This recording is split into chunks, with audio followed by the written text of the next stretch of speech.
आपण बीजगणिताचा second part बघतोय। पहिल्या पार्टमध्ये आपण बीजगणितामध्ये बैजिक पद म्हणजे काय, त्याच्यानंतर त्याची बेरीज, वजाबाकी, गुणाकार, भागाकार आणि बैजिक राशीची किंमत काढणे हे बघितलेलं आहे। आता आपण बीजगणिताच्या पार्ट 2 मध्ये हे जे एक्सपान्शन फॉर्म्युले जे दिलेले आहेत, या फॉर्म्युल्यावर उदाहरण कसे सोडवायचे ते आपण बघणार आहोत। आता आपण अल्जेब्रिक फॉर्म्युला म्हणजे बैजिक सूत्रावरील काही उदाहरण बघूया। x + y बरोबर 8 आणि x + y बरोबर 15 असेल तर x वर्ग + y वर्ग आणि x वजा y याची किंमत आपल्याला काढायची आहे। तर सर्वप्रथम आपण फॉर्म्युला बघितला होता, x + y चा वर्ग जर असेल तर x वर्ग + y वर्ग प्लस 2xy। x अधिक y ची किंमत किती दिली आहे आपल्याला, 8 दिली आहे, त्यामुळे 8 चा वर्ग x वर्ग अधिक y वर्ग प्लस 2 गुणेला xy ची किंमत किती दिलेली आहे, 15। 8 8 64 बरोबर x वर्ग अधिक y वर्ग प्लस 15 दोन्ही 30। आपल्याला x वर्ग अधिक y वर्ग ची किंमत काढायची आहे, त्यामुळे 30 चं पक्षांतर करावे लागेल। पण इकडे 64 आहे, 30 ला जर इकडे पाठवलं तर काय होईल, -30 बरोबर 64 मधून 30 गेले, किती उरले, 34। तर x वर्ग अधिक y वर्ग ची किंमत किती आलेली, 34। आता आपल्याला x - y ची किंमत काढायची आहे। x अधिक y चा वर्ग बरोबर x वजा y चा वर्ग अधिक 4xy। x अधिक y ची किंमत किती आहे, 8, त्यामुळे 8 चा वर्ग x वजा y ची आपल्याला किंमत काढायची आहे अधिक 4 गुणेला xy ची किंमत आहे 15। 8 8 64 बरोबर x वजा y चा वर्ग अधिक 15 × 60। मग x वजा y चा वर्ग ची किंमत काढायची आहे, 60 चं पक्षांतर करायचं आहे, 64 हे इकडे आणले तर किती होतील, -60, उरले किती, 4। 4 ची किंमत आहे ती x वजा y चा वर्ग आहे। आपल्याला किंमत पाहिजे फक्त x y चा y। मग दोन्ही बाजूंचं जर वर्गमूळ घेतलं तर हा वर्ग कॅन्सल होईल आणि समोरची संख्या वर्गमुळात जाईल, म्हणजेच किती येईल, 4 चे वर्गमूळ 2, म्हणून x वजा y बरोबर 2। आता यावर आपण दुसरे एक्झाम्पल बघूया। a अधिक b ची किंमत 5 असेल आणि ab ची किंमत 3 असेल तर a³ अधिक b³ ची किंमत आपल्याला काढायची आहे। आता a अधिक b चा क्यूब जर सोडवलं तर काय येतं, a चा घन अधिक b चा घन अधिक 3ab कंसामध्ये a अधिक b। आता a अधिक b ची किंमत किती दिली आहे आपल्याला, 5, तर 5 चा घन a चा घन अधिक b चा घन अधिक 3 ab ची किंमत किती आहे, 3 गुणेला a अधिक b ची किंमत किती आहे, 5। 5 चा घन किती येईल, 125 अधिक a चा घन अधिक b चा घन, 5 त्रिक 15, 15 त्रिक 45। आता a अधिक b चा घनची किंमत काढायची आहे, त्यामुळे 45 चं पक्षांतर करावं लागेल। इकडे काय आहे, 125 हे अधिक आहे, तर इकडे गेलं तर काय होईल, मायनस, म्हणजे किती उरतील, 80। तर आता आपण बघूया इक्वेशन। इक्वेशन मध्ये दोन प्रकार आहेत, एक वर्ण समीकरण 1 व्हेरिएबल इक्वेशन आणि दुसरा आहे द्विवर्ण समीकरण 2 व्हेरिएबल इक्वेशन। समीकरण म्हणजे काय, जेव्हा एक बैजिक राशी दुसऱ्या बैजिक राशी बरोबर असते तेव्हा त्याला समीकरण असे म्हणतात, आणि त्या समीकरणामध्ये एकच वर्ण असेल तर त्याला एक वर्ण समीकरण म्हणतात। जसं या समीकरणात एकच वर्ण म्हणजे 1 व्हेरिएबल फक्त x आहे, म्हणून याला एक वर्ण समीकरण म्हणतात।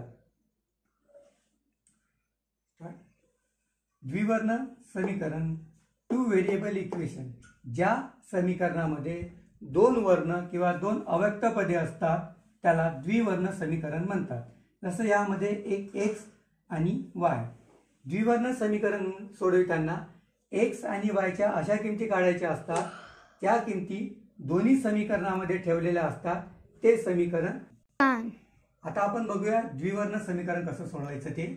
3x अधिक 2y बरोबर 13 आणि 5x अधिक 3y बरोबर 21 हे झालं समीकरण 1 आणि दुसरं समीकरण 2। हे समीकरण सोडवताना एक्स किंवा वाय या दोनपैकी एक पद सारखं असणं आवश्यक आहे, तेव्हाच ते पद कॅन्सल होईल. त्यासाठी काय करायचं, समीकरण 2चा 5चा जो सहगुणक आहे 5 त्याला समीकरण 1ला गुणायचं आणि समीकरण 1चा जो सहगुणक आहे 3 त्याला समीकरण 2ला गुणायचं. म्हणजे समीकरण 1ला 5ने व 2ला 3ने गुणून. आता 5 त्रिक 15x अधिक 5 दुनी 10y बरोबर 13 पाची 65. म्हणजे या पदाने समीकरणामधल्या प्रत्येक पदाला गुणणे आवश्यक आहे. आता दुसरं 3ने गुणायचं आहे. 5 त्रिक 15x 3 त्रिक 9y बरोबर 21 त्रिक 63. आता दोन्ही पद सारखे आहेत, पण कॅन्सल होण्यासाठी दोघांचे चिन्ह वेगळी असणे आवश्यक आहे. मग त्यामुळे आपण याला वजा करूया. वजा केल्यामुळे खालच्या पदाची चिन्ह बदलतील. अधिक असेल तर वजा होईल. आता अधिक 15x वजा 15x कॅन्सल होईल. एक अधिक आहे एक मायनस आहे, त्यामुळे दोघांची वजाबाकी होईल. 10 मधून 9 गेले 1 उरेल. 1 आपण लिहित नाही, त्यामुळे फक्त y. आणि 65 मधून 63 गेले, किती उरले 2. मोठ्या संख्येचं चिन्ह अधिक. आता y बरोबर 2 समीकरण 1 मध्ये ठेवून. तर आता 3x अधिक 2y बरोबर 13. 3x अधिक 2 गुणेला y ची किंमत 2 ठेवली बरोबर 13. 3x अधिक 4 बरोबर 13. 3x बरोबर 4चं पक्षांतर करूया. 13 वजा 4 किती उरेल 9.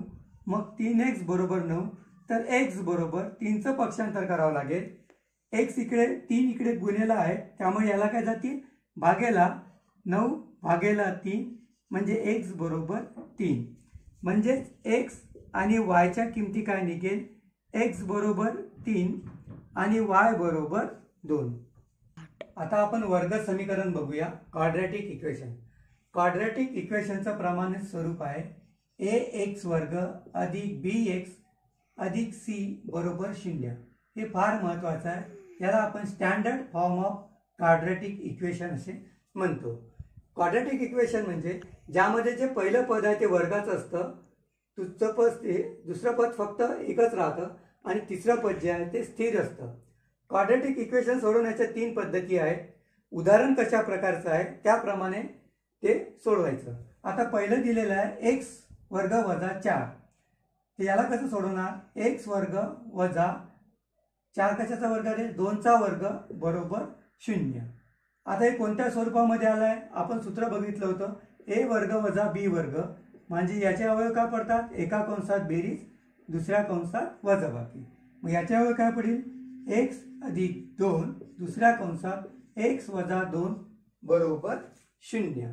म्हणजेच काय, x अधिक 2 बरोबर 0 और किंवा x वजा 2 बरोबर 0. म्हणजेच x बरोबर 2चं पक्षांतर केलं तर वजा 2 आणि x बरोबर 2चं पक्षांतर केलं तर अधिक 2. म्हणजेच वर्ग समीकरणामध्ये x च्या 2 किमती निघतात. यामधलं दुसरं उदाहरण बघूया. आता या दुसऱ्या उदाहरणामध्ये x वर्ग वजा 26x बरोबर 56. प्रमाणित स्वरूप काय सांगितलेलं आहे की तिन्ही पद एका बाजूला पाहिजे आणि एका बाजूला फक्त 0 पाहिजे. म्हणजेच मग x वर्ग वजा 26x 56ला इकडे आणूया, वजा 56 बरोबर 0. आता ते तिसरं स्थिर पद आहे. याचे असे 2 अवयव शोधा की ज्यांचा गुणाकार केला असता 26 यायला पाहिजे आणि बेरीज किंवा वजाबाकी केली असता 26 यायला पाहिजे. 2 अवयव कोणते राहतील, 28 दुनी 56. आता वजा 26 पाहिजे, त्यामुळे मोठ्या संख्येचं चिन्ह मायनस घेऊ, छोट्याचं प्लस घेऊ. म्हणजे प्लस मायनस मायनस 28 दुनी 56. 28 मधून 2 गेले 26 उरले, मोठ्या संख्येचे चिन्ह मायनस. म्हणजे त्याचे अवयव काय पडणार, पहिल्या कंसात x वजा 28 आणि दुसऱ्या कंसात x अधिक 2 बरोबर 0. म्हणजे x वजा 28 बरोबर 0 और किंवा x अधिक 2 बरोबर 0 म्हणजेच x बरोबर 28 आणि x बरोबर -2. आता यामधला तिसरा प्रकार आहे बघूया.